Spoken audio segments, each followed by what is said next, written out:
The woman lay on the incinerator's iron frame, trembling with fear and shouting for help, but received no response. She had to save herself. To test the height, she removed her shoes and threw them down, but it took 10 seconds to get a response. The incinerator appeared to be almost dozens of meters high. She had to be cautious with every step to avoid falling and being crushed. Then she began to look around and suddenly found an escalator on the iron wall of the incinerator. As long as she could climb there, she could escape from danger. So he began to cheer himself up. Then he mustered up his courage and stood up tremblingly. Any negligence could be fatal, so he must be extremely vigilant. But when he took the first step forward, fear caused him to almost drop his chain gun. Now he was even more frightened, so he had to lie down carefully and keep calm, but before he could recover.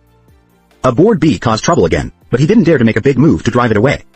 He could only blow air with his mouth to drive the bee away. Fortunately, he didn't brush his teeth last night. Finally, he successfully smoked the bee away. After calming down, he decided to try again, so he gathered his courage and stood up for the second time. He did his best to stay calm, having learned from the past experience. He was more stable this time. He opened his arms to balance himself and walked forward step by step, but just as he was about to reach the end, suddenly, he reacted in time and saved his life. It was impossible to climb up. He moved to the side little by little with his hands, seeing that he was very close to the place where he could lean down. He lost all his strength and risked falling if he moved his hand further due to the serious injury. He had no choice but to shake his body, trying to use inertia to throw himself onto the hand. He used all his strength to leap forward, but just as he touched the hand, it fell off. However, the woman did not die. She luckily fell on a piece of net and escaped. After making sure she was still alive, she rolled down from the net and found her shoes and put them on. The woman became thirsty after the recent trouble and swiftly grabbed a bottle of water from the garbage dump. The cough water was minimal, but it could briefly moisten her lips and replenish water. She started calling for help.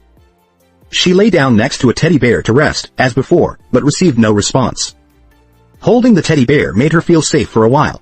Unknowingly, it was the next day. He looked up at the handrail and decided to find a way to leave here again. Then he then used a bottle bag to cut the mesh, and then found a piece of wood and tied it to the mesh.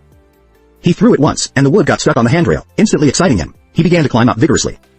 After continuous efforts, he finally climbed up the first step, but the handrail was on the other side, so he began to move to the side carefully and almost fell down on the way.